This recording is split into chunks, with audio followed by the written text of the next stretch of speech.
Hey guys, welcome back to the channel. This will be I want to say the first video, and I do want to go ahead and leave my 2 cents on this video I came across about the PlayStation 5 and how it's been throughout the years. So very interesting, so let's go ahead and get into it.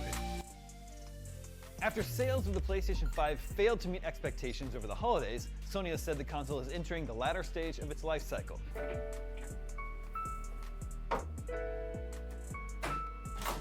Bluepoint's remake is virtually one-to-one from a gameplay perspective. But Some of these games I have not played, like this one for instance. I know people that have. Fundamentally, Demon's Souls for PS5 is what I've not played it always has myself, been. so Barring some small I heard it tweaks, did the pretty design well of the game too. is identical to From Software's original. So The core mechanics are unchanged. The enemies are placed in the same positions and behave in the same ways. I don't like Okay. the Demon's Souls remake. I think that it's inferior to the original in every way other than graphics. I think So the this was a atmosphere remake, is worse. okay. I Or think maybe the I'm art confusing direction this is game much with another diminished. one. Probably. I think many of the changes to the music and to the enemy design misunderstand their purpose in the original. But that's a lot The with PS5 nowadays. is with trash. remakes, The so, design of the yeah, I won't. PS5 is the stupidest fucking thing I've ever seen. Sometimes Spider-Man Miles Morales can feel too similar to what's come before. The core gameplay loop is pretty much the same. Spider-Man Miles Morales' New York is largely the same as the one in 2018 Spider-Man. The new Spider-Man game is Okay, so Spider-Man to me, yes, it was a really good game, but it did felt a little bit like the one before on the PlayStation 4. And also it did felt like Miles Morales a little bit when it came out. There wasn't a lot of changes that I felt like. Obviously there was a couple of like new moves and all that, but the core of the game was still the same, at least in my opinion. And again, like the biggest thing for me was the after story, the lack of side missions that you can do after when the story ends. After the story ends, you kind of don't have anything to go back to, because mostly everything is the same as it was last year. So I can kind of relate to what he's saying, but again, it was still a good game though. I mean, it wasn't as bad as they say, but if you were looking like for big changes, then no, that wasn't it.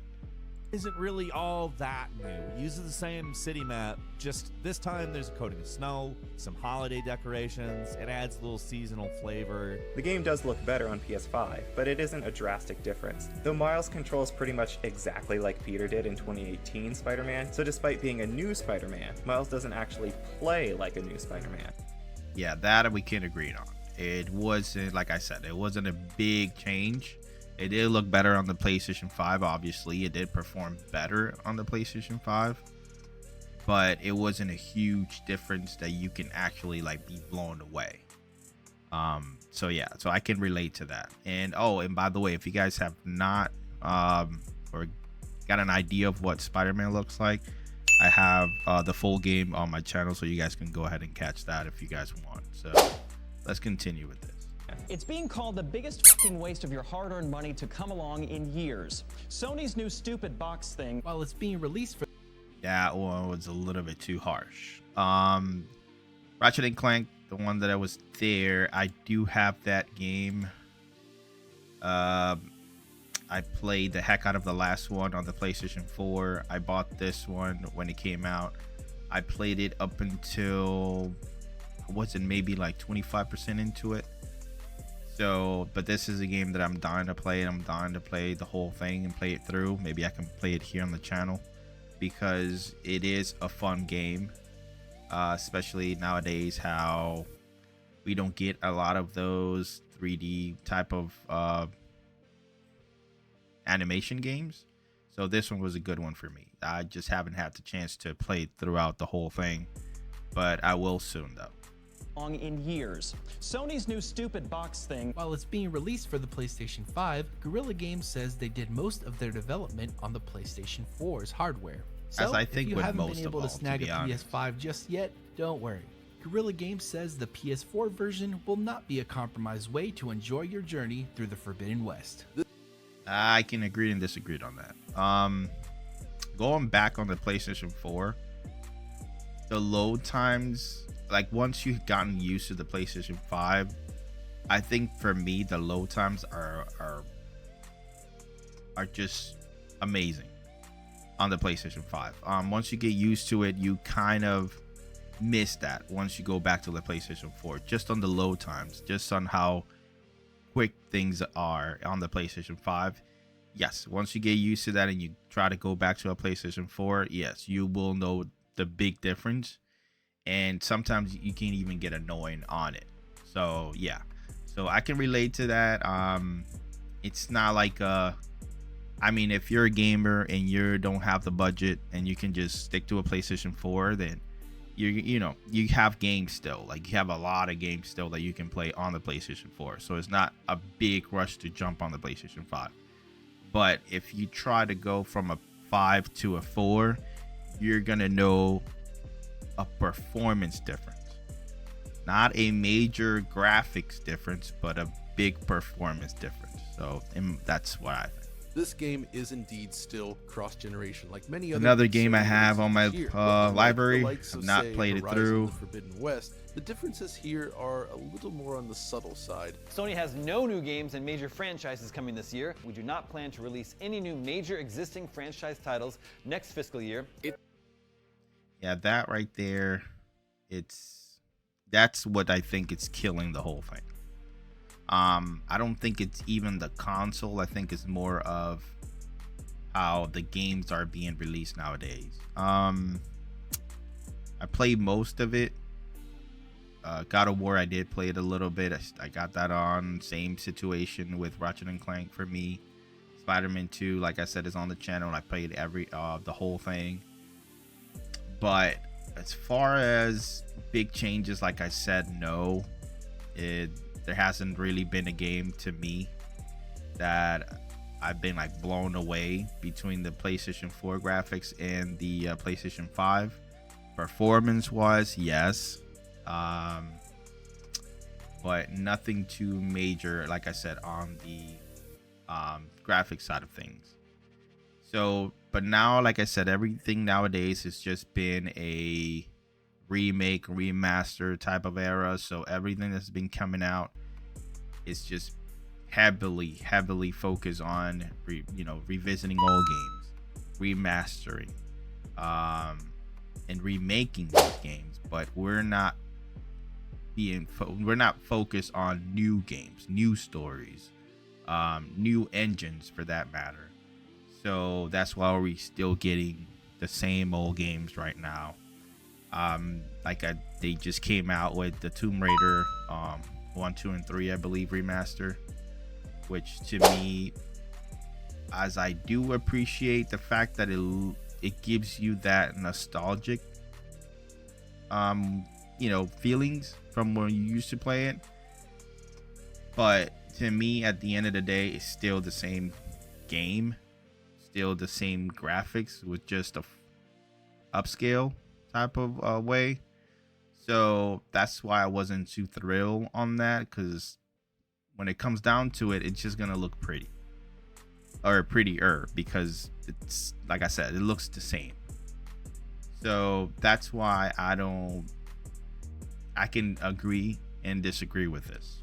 Next fiscal year, it's a game so nice they built it thrice. There is Last of Us, something yes. inherently inessential about Last it of that Us it can't was quite shake a good as game, remake was a of pretty an game, even already from the fabulous PlayStation 3. remaster. So. Now, there's an argument to be made that The Last of Us Part 1 is too similar to the PS3 and PS4 version to be considered a remake, and part of me agrees with that sentiment. The story is identical, the level design is exactly the same, and the gameplay, apart from some quality of life improvements, is unchanged. While the faithfulness to such a revered game is appreciated, the remastered version already fills that void, so it's hard not to wonder what Naughty Dog could have done if they'd taken a more radical approach. 2023 was, of course, an unusually quiet year for PlayStation's first-party output, with Marvel's Spider-Man 2 being the only major release to fit that billing. That's definitely true. Not a game you should waste your money agree on. with that. Not at all. Spider-Man 2's combat is very familiar. It doesn't have that new suit smell anymore, but stand the original alongside the sequel in other ways, and it can look a bit like two Spider-Man games pointing at each.